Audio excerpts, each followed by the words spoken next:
ძისათა და სულისა თმიდისათა ჩვენთან არს ღმერთი.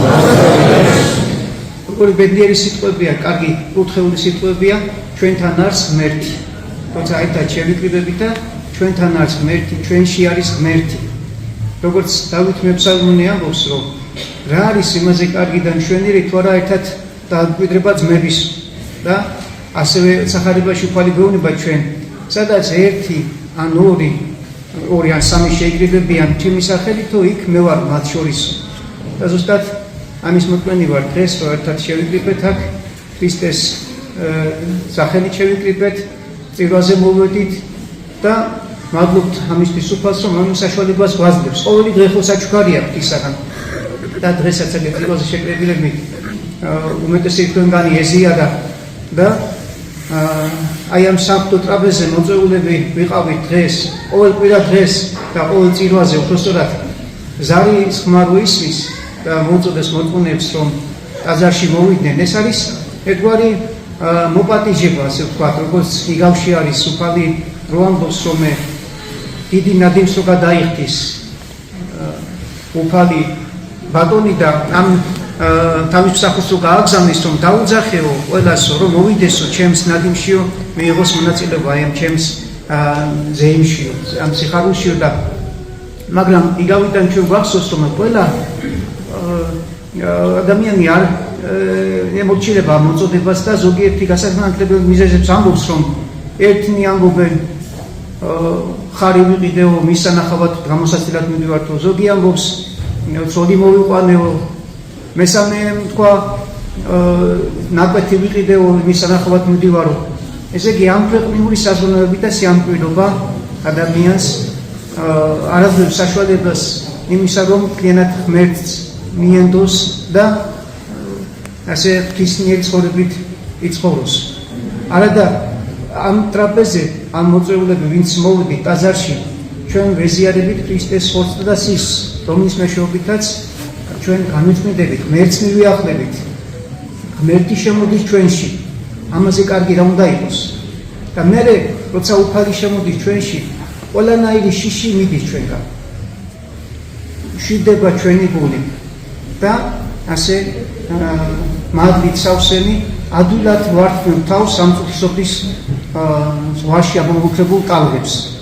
იმ ამოწოვებს, იმ ბრძოლებს ადვილად ვაღწევ თავს მე, როდესაც უფალია ჩვენს გულებში. აუცილებელი ამის მიღება, ამ მადლის მიღება ყოველკვირეულად.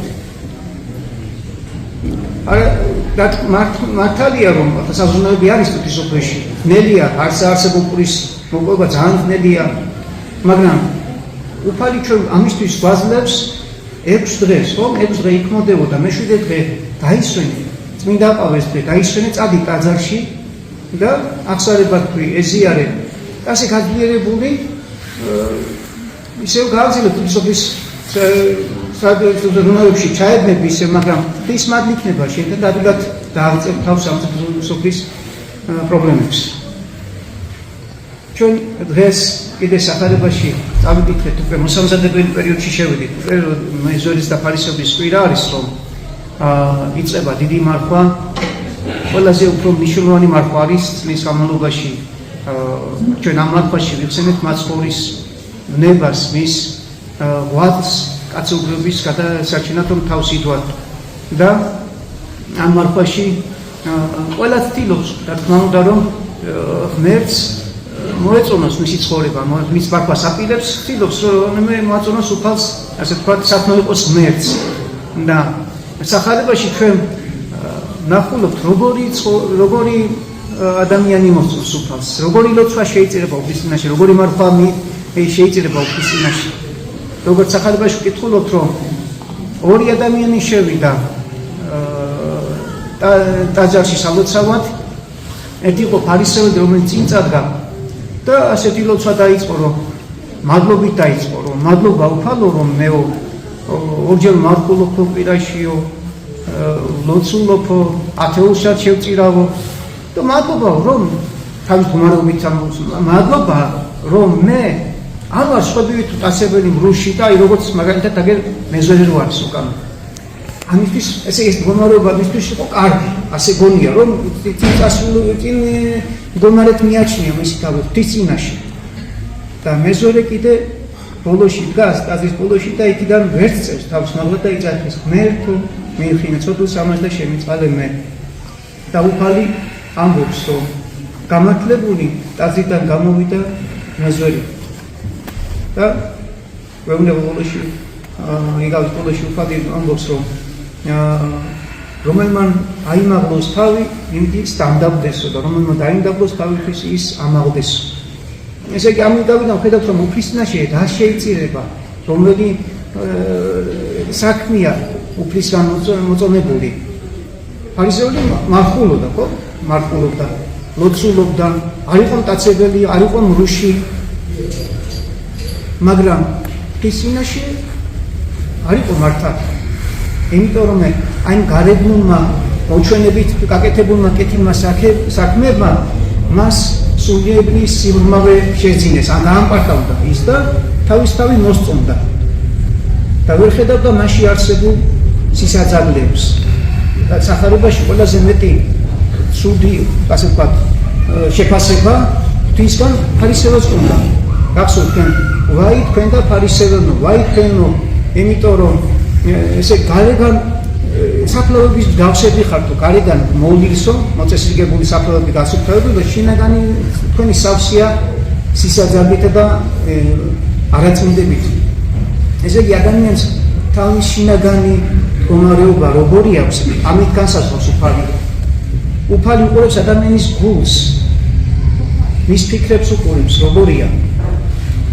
აი ეს ხალხისთვის შეიძლება არ იყოს დასანახი.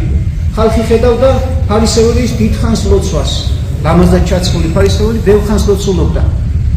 მაგრამ უფალი ხედავდა მის გულს, მის სულიერ მდგომარეობას, მის არაწმიდებას ხედავდა, მის სისაძაბლეს ხედავდა. ამის საპირისპიროდ ხედავთ, რომ მეზორე, რომელიც ყველა ხედავდა მის ცოდვებს და თვითონს ხედავდა, რომ მეზორე იყო თან დღევანდელ დღეს მებაჟიარეს ეს დღეს დაფასებული საქმეა კაცო მებაჟიობა. მაშინ ასე არ იყო, თან მით უმეტეს რომის უგულის ქვეშ იყო ებრაელები და ესე იგი რას ნიშნავდა მეზორე, რომ ხალხი სამკვეთი იყო რომელთა სასარგებლოდ, რომლებისთვის უნდა მიერმის ხალხი და ხალხს აწიოკებდა. ბევახშე იყო. ხალხს ძალით ართმევდა, რაც ჰქონდა და ამით ესე იგი მტრის სამსახურშიც იყო და თვითონ სასტიკი ადამიანი იყო. მაგრამ ამ ადამიანს ხედავდა თავის ცოდვას და სინანული ჰქონდა, განცდა ჰქონდა. ვერ ამბობდა, რომ ღმერთო მიიხინე ცოდვას ამას და შემიწყალე მე. ესე მაპატია ღმერთო და რას ხედავთ, რომ მე თავარი არის, რომ სინანული ჰქონდეს. განცდა ჩვენი ცოდვებისა. მე თქვენ იცით ეს რა თქმა უნდა და ცოტა ხანში დაიწყება ეფერმასულის ლოცვები, რომ უფალო მომანიჭე მე განცდა ჩემი ცოდვებისა და არა განკითხვაც მისა ჩემისა, რომ ხედავდე ჩემ ცოდვებს. ცოდვა ჩემ წინაში არის. თუ ხედავ ჩემ ცოდვას ჩემ წინ, სადამაგ სხვების განკითხვის თავი. ვერ ხედავ სხვის ნაკს ვერ დავინახავ, იმიტომ წინ ხედავ ცოდვას ხედავ ჩემ თავში, რომ ამის დვირეს ამოსაღებად რომ ამჭირდება. სადო ამოვიღებ, მე ვნახავ თუ ამოვიღებს ფას და ვინც ამოვიღოთ თვითონ თვალიდან, იცის როგორი ძნელი ამოსაღებია, ხო, ტკივილი საახლავს თან, მე სხვას თხილად ამოვიღებ, თუ ვინმე სხვაში ნაკს დაინახავს, უფლებით კერატოს რომ შენ ასეთი ხარ, ან ამ ხელს რაღაცა უხეშად, იმანიცის რომ არ ატკენს და ისე თხილად თუ საჭიროა მიცემ შემისვა, თხილად სიყვარულით და ის ადვილად ამოაღებინებს სხვასაც თავისი თვალიდან ბეწვსა.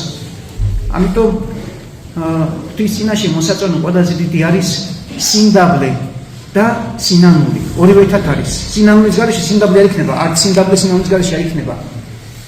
ხო და ამას ჩვენ ვთხოვთ, აი ზიარების შემდეგ როდესაც დაუკვირდით ღვთისმშობელს ვთხოვთ, ყველას მინდა ღვთისმშობელს რომ მომადლე მე შემოსულება გულისა და სიმდაბლე ზახვათავ. ესე იგი, ცოდვების გამო შემოსულება გულისა და სიმდაბლე ზახვათავ. რას ნიშნავს სიმდაბლე ზახვათა, რომ შენ თავზე წარმოდგენ რა დიდი.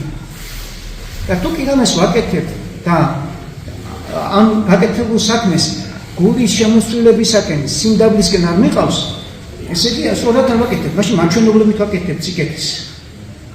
თუ თუნდაც დახმარებას რამდენია ხო ახლა დღესაც ვარიან ფარისეულობა დღესაც არის ქრისტიანობაშიც არის ფარისეულობა ხო ვთქვათ იმის დახმარება მინდა და ხალხის დასანაკებლად გავაკეთებთ ამას ფოტოებსაც გადავიღებენ როგორ ვაზდებს რაღაცა საჩუქარს ორ ვთქვათ კალათა ხილს მიუტან თან რაღაცა პროდუქტს მიუტან და თელმა ტელევიზიაში უნდა გაშუქდეს კიდევაც რას ახლავს რას ნიშნავს ეს განსანახად გაკეთებული უფალი მეუბნება სახელებაში მარჯვენა რო გაკეთებს მარცხენა მარიცოდეს შენ თავსაც უნდა დაუმალო ესე იგი საკუთარ თავსაც უნდა დაუმალო გაკეთებული სიკეთე ოთუჩი თუ იხსენე ესე იგი წინ გადაგია თუ ამის რომელი აუ ამდენიმე გამეკეთებია ფარისას დამსგავსებით ორჯერ მარხულობ ათეულ შევწირავ დამსგავსებით და ჩვენში აფუდება გონება და გავამპარტავდებით ესე იგი და კიდე ზოგიერთი მიხედავთ გათავხედდება მე რომ რას იყოს თი მერთო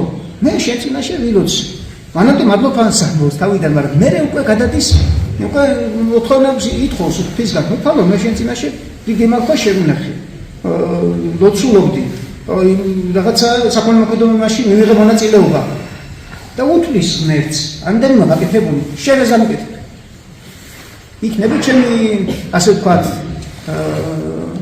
ჩემი ეკონომიური მდგომარეობის გარანტი ჯანმრთელი იქნები სულა არ დამმართება რამე ისე ღმერთს თხოვს მე უკვე ხო და არ არის ის პოლიგონი ეს ამპარტავნება არის ჩვენ ამას სიკეთეს თუ გავაკეთებთ უნდა კიდევ მეორე უნდა ნამდვილი გაკეთებული სახარების ცნების დაფუძნებული სიკეთე ყოველთვის სიმდაბლისკენ წაიყვანს ადამიანს და მას შეძლეს უფრო მეტად ღმად დაამდაბლებს. ახლა უბრალოდ წმინდანების ცხოვრებაში უამრავია, მაგრამ ყველა წმინდანი თავმდაბალი იყო, არ არსებობს წმინდანი რომ ის ამაყროფილი იყოს, მეც იქნება. აი მაგრამ პავლე მოციქული დასუდებს თავის თავს.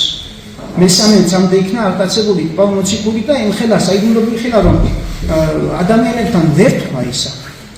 და არ იქნება ადამიანის გონება ენა ვერ იტყვის იმას, რომ გონის არ განუცდია ეს სიხარული თვალს აუხილავს ყურსასმენია რაც იქ ნახა და თვითონ პავლე მოციქული იცით თქვენ მის ცხოვრებაში მაცხოვარი არ უხილავს მას და მოციქულთა თავია იმიტომ რომ თვითონ მაცხოვარი გამოეცხადა მაცხოვარმა ასწავლა სახარება მაცხოვარმა გამოუცხადა სახარება და ის თავის თავზე რას ამბობს ცოდვითა შორის პირველი მე ვარ ესე იგი აი განცდა ცოდვისა იმას კი არ ხედავდა რომ მე პავლე ცეცაში სამატაცებული იქნა კი არ ჩამოთვალა ეს ყველაფერი არა კეთის საქმე სივიწყებს და ის ცოდვას უყურებს. მე დევნილი ვიყავიო მე ქრისტეს ეკლესიის დევნილი ვიყავიო. ხო და აი განცდა ცოდვებისა ყველაზე დიდი საქმეა ეს არის. ესეთი განცდა გონდა ცოდვებისა და სიმნაური და სიმდაბლე გონდა ღირს მამებსაც.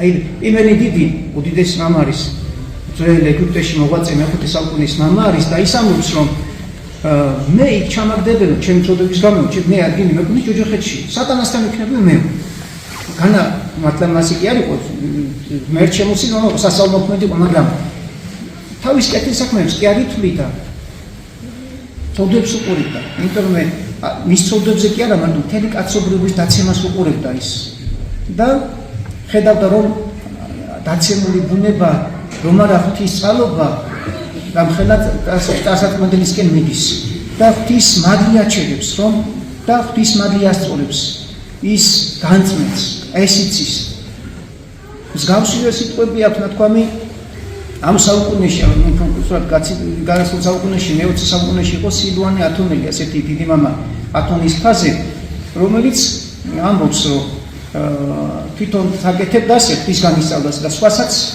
თანამოღვაწეებს ასწავლიდა რომ ამ ყოფე შენი გონებაო ჯოჯოხეთშიო და იმას უნდა კარგაო და რას ნიშნავს ესე იგი შენი გონება რომ მე ჩემი ცოდვების გამო ღირსი ვარ ჯოჯოხეთს მე მეკუდი სასჯელი მაგრამ კი არ უნდა წაიკიდო სასო არა მაგრამ უფლის მოწყალების იმედი მაქვს უფლის შეწევნის იმედი მაქვს ღმერთი გამომასწორებს ის ჩემს განსაკუთრებულად მოვიდა მაცხოვარი განკურნებს ის და მისი მეშვეობით განვიწმინდებით და მისი წყალობით და გამგვიდეთ სათასასუფრეოში უფალი.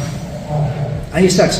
კიდე ერთი გამახსენდა ახლა ერთ-ერთი ღირსი მამა იყო ძველ დროს ეგვიპტეში ესეც უკეთ მონასტერში არის ეს მამა და ამ მონასტერში მოიყვანებენ ეშმაკეულ ადამიანს. და განეკუნათ ბერებს ის წაიკითხა ლოცვა და განდენილიყო ეშმაკიდან. სხვა მამებმა ილოცეს და უბრძანებენ განშორდიო, ადამიანის დატოვიო ადამიანი ქრისტიანიო და არ დატოვებს ეშმაკი არ გამოვიდა.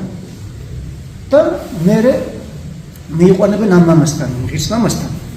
და თხოვენ რომ იქნება ილოცო ამ საწდავერსების რომ იტანჯება ეშმაკისგანო და ილოცებს ის წინა მამა და მერე უბრძანებს გიბრძანებო ქრისტეს სახელით გადი ამ ქრისტიანებისგანო და ის ეუბნება არ გავარო ერთი პირობით გავალ მარტო და ეუბნება რომ სახარებაში ვარი მოხსენებული იგავშიო რომ თხები და ცხრებს რო ამოვსვე მაცხოვარი იესო ქრისტეო ვინ არიან თხები და ცხრებიო და ეს პასუხობს იმიტომ მას ნიადაგი ჰქონდა სიმდაბლისა მის გულში და ეუბნება რომ თხები თხა მე ვარ ცხვარი უფალმა იცის ვინ არის მისი ცხვარი ესე იგი თავის თავზე კი ახონდა სამოდენ მე ვარ ცხვარი და თხები ისინი არიან ვიღაცები მაგრამ ჩამოთვალა თხა მე ვარო ესაო მე ვარ თხაო ესე იგი ჩემი ცოტებიდან გავუდგენ მე თხა ვარ და ამას რო გაიგონებს ეშმაკი დაიღრიანებს არ შემიძლია ამ სიმდაბლის წინაშეო და დატოვებს ხელად ადამიანის იმას ქრისტიანს რომელშიც იყო შესული ასე რომ სიმდაბლეს ძალიან დიდი ძალა ეშმაკს არაფერს არ ეშინია დღეს მაგარი დიდი სცენებაა და მაგარი დიდი შეცხადება ეშმაკი ასე მოღერებული ცელი აქვს რომ თავში ჩაარტყას და განისხებული ეუბნება მაგარიო შენ ლოცულობ ხო მე საერთოდ ლოცულია აფსვათ შენ არ გძინავსო მე საერთოდ არ გძინავს ცოტა იძინებ და მაგარი 1 საათი 2 საათი ესე იგი ცოტა გძინავსო ესე იგი სიკვდილში ხარო მე საერთოდ არ გძინავსო ეშმაკი ეუბნება შენაო ცოტა ჭამოსაჭმოსო მე საერთოდ არ ჭამოთრა შენაო ერთადერთი ჯობი ხარო შენ თამდაბლობა გაქვს მე არ შემიძლია თამდაბლობა ეშმაკმა უთხრა ასე რომ ეშმაკის წინააღმდეგ ნებების წინააღმდეგ საბრძოლოდ იარაღი არის სიმდაბლე ასევე მადლის მოსაპოვებლად სამთო მადლის მოსაპოვებლად არის სიმდაბლე დღეს სახარებაში კიდე წავიკითხეთ ჩვენ მეორე სახარებაში რომ მომბაძეთ მე უფალი ამბობს მომბაძეთ რამეთუ 7 ვარ და დაბალი გულითავ აი 7 ვარ და დაბალი გულითავ და ყოველ თქვენი სულების განსვენებას და უფალი არა მარტო ჩვენ ასე ვთქვათ კი არ გვასწავლის ხადაგებით კი არ გონება ასე გააკეთებთ საქმით აკეთებს უფალი ჯერ მისი განხორციელება ხო ამას თეოლოგიურად კიდე ამობენ დაცალიერებას ეძახიან კიდე რომ უფალი მაცხოვარი დაცალიერდა თავის დიდებიდან იესო ძეღმერთი ხო ესე იგი სანამ განხორციელება სიტყვა ღვთისაა ხო ძეღმერთი არის სიტყვა ღმერთმა რომ მოსულიყო კაცებრიობის გადასაჩინად ინება გარდამოხდა ზეცით და ხორცნი შეისმა სულისაგან წმიდისა და მარიამისაგან ქალწულისა განკაცნა ამ მოვლენას ქვია დაცალიერება რატომ იმიტომ რომ უფალი ღმერთი თავისი დიდებიდან დაცალიერდა ასე ვთქვათ და მიიღო ადამიანის მონის ხატება მიიღო გახდა ღმერთკაცი და იცით თქვენ კიდე ისტორიულადაც როგორი მოხდა მისი დაბადება სად მოხდა ხო იშვა ადგილიც კი არ იყო ჯერ ბეთლემი და იყო მაშინ ხო პატერას ის იყო სოფელი იყო აგერ თავზე დიდება ქონდა ბეთლემს მაგრამ იმ მომენტში არ იყო ისეთი სოფელი იყო დაბა იყო და ამ დაბაშიც ადგილი არ იყო რომ ერთი პატერა ნორმალურ სახლში დაბადებულიყო გამოქვაბულში დაიბადა სადაც წემსებიც კი უამიდობის შემთხვევაში ეხმარებდნენ იმას იყენებდნენ და საქონელი შეეყარა გადაჭინით ხო და იმ ესე იგი ბაგი ბოსელი გექნება თანახი სოფელში რომ ბოსელი რა არის ხო ესე იგი ბოსელში უსუფთავობა ესე იგი ხო ნაკელია იქით გამხმარი ნაკელი ესე თქვა ტვერი ყველაფერი და იქ-იქნა მიწვანილი მაცხოვარი აი პირველი სიმდაბლის მაგალითი პირველი დაბადების დროსაც კი უკვე და მერე კიდე სწავლებითაც ცხოვრებითაც და ერთ-ერთი მაგალითი კიდე გავიხსენოთ ხოლმე ისა პეტრესო ფეხს ბანს მოწაფეოს ფეხს დაბანს ხო და უფალო არა შეწუნდება პეტრე ხო და მე რა თქვა უფალმა თქვენ ხომ იცით რომ მე თქვენი მოძღვარი ვარ უფალი ვარ და მე თუ გაგიკეთეთ თქვენ ესე იგი ფეხები დაგმანეთ და ესე იგი თავი დაუნდაბლა ხო უფალმა ამით თქვენს ერთმანეთს ფეხები დაბანეთ ხო და აი ყველგან უფალის მაგალითი არის სიმდაბლის და სიყვარულის ასე რომ აი მართვის წინა პერიოდია და აქეთკენ მივაქციოთ ყურადღება, ისე იგი ვისაც როგორ შეუძლია თქო დავის მოზრდისთან შეთანხმებით, ისე იმარხულებს, მაგრამ თავარი აქცენტი გავუკეთოთ, ხაზი გავუსვათ, ამას რა მოაქვს ჩვენთვის, რისთვის ვაკეთებთ? თუ სიმდაბლე უნდა მოგვიტანოს ამან. შეიძლება საერთოდ სიმახულოს ამენა იყოს რა, გამომიცხული მაგის, მაგრამ განცდა მქონდეს ოდებისა და სინანული მქონდეს და სიმდაბლე ზახვათა. აი ეს არის და მაშინ მადლი იქნება ჩვენთან. ათონზე ამბობენ ხოლმე კარგი ასპარეზიო მარხვის დაწყების წინ ერთმანეთს მე შენდობას თხოვენ და კარგი ასპარეზიო, ესე იგი ასპარეზი რა სამოღვაწეო ადგილი ხო, შეჯიბრების ადგილი, აი კარგი ასპარეზი მადლის მოსალყოებლად კარგი ასპარეზი ქონებოდეს, რომ კარგი მადლი კარგად მოეხვეჭოს ეს მადლი. ჩვენი ცხოვრების სიყვარული ამაში მდგომარეობს, რომ საერთოდ როგორც ამბობს, რომ რაში მდგომარეობს ქრისტიანის ცხოვრების მიზანი და რაში მდგომარეობს, იგი როგორ მივახცევთ სულყოფილებას და რა საითკენ ვარ მოწოდებული. იქით რომ მადლი სული საწმინდისა მოიპოვოთ ჩვენლა. ამას თუ სხვანაირად აზრია აქვს ცხოვრებას. ახლა ბიოლოგიურად რამდენი ხანი ვიარსებებთ ჩვენ? დიდი მნიშვნელობა არ აქვს, ვთქვათ, არსებობა, ხო? ესე იგი, ადამიანი თუ ღმერთის გარეშე ცხოვრობს, ხო? ვთქვათ, ჩვენ გონიერი არსებობად, ღმერთი უნდა გვიყვარდეს, გონებით უნდა შევიცნოთ ჩვენი შემოქმედი და გვიყვარდეს იგი. ამისკენ ამოწოდოთ, ამიტომაა გონიერი არსება, თუ არა სხვა კნილება ხარ. პირუტყვის ცხოველს არა გონება. და იმისთვის მაყოფილი არსებობს, ისაი არსებობს, პირუტყვი ჭამს, სვამს, მრავლდება კიდევაც და მოკვდება. ადამიანი ასე არ არის. ადამიანმა უნდა შეიცნოს ღმერთი, ადიდოს შემოქმედი. და იცით, განიწმინდოს, იმიტომ ჩვენ მოსული ვართ ამ ქვეყანაზე ამისთვის და შეერთდეს ღმერთთან. და ღმერთშემოსული გახდეს. დაბრუნდა სასუფეველში. ესაა ჩვენი მიზანი. და ამ მიზანს არ უნდა აუცდეთ. არ უნდა გადავუხვიოთ გზიდან. კიდევ მეორე, პირადად ჩემ მაგალითზე გეტყვით, მაგალითად თუ მე მომავალში და ჩემ ცხოვრებაში სულიად უკან დავიწყებ სვლას, ხო, მიჩვენია დღესვე გადავიცვალო. იმიტომ უკეთესი მდგომარეობით და მიჩვენია გამოყვანოს უფალმა. და გამშობოს რამდენი წლის ვიქნები. ცოტა ხანი იყოს თუნდაც, ხო? მაგრამ ვიცხოვრო ღმერთში, ვიცხოვრო ღმერთთან, ვიდრე თქვა გავაგზავნო ცხოვრება და ცოდვისკენ დავიხალო და ეს მდგომარეობა დავკარგო. თუ ვიცხოვრებ, ესე იგი, იმიტომ უნდა ვიცხოვრო, რომ წინ წავიდე სულიერად, გამოსწორდე, განვიწმინდო და ღვთის მადლი მოვიპოვო. ამას უჩვენოთ ჩემთან, პროექტში თქვენც ამას გისურვებთ, რომ მე როგორც იგავშენა თქვენი, რომ მადლი მოვიპოვოთ, ეს ზეთი მოვიპოვოთ, ესე იგი, ცხოვრების მანძილზე ზეთი და ამ მოპოვებული ზეთი იგივე სულიწმიდისა, მოპოვებული ხდება ზეთი, ესე იგი, სავსეა ჩვენი ლამპრებით, ამ ლამპრებით, ზეთის სავსე ლამპრებით მივეგებოთ ჩვენ სუფალს იესო ქრისტეს ზეციურ სიძეს და მასგან კიდე გვესმას ანატრელი ხმა. მოვედით კურთხეულო მამისა ჩემისანო, დაიმკვიდრეთ თქვენთვის გამზადებული ცათასასუფეველი. ამინ. ამინ. კარგი ასპარეზს გისურვებთ მოკლედ ხანხის წინ.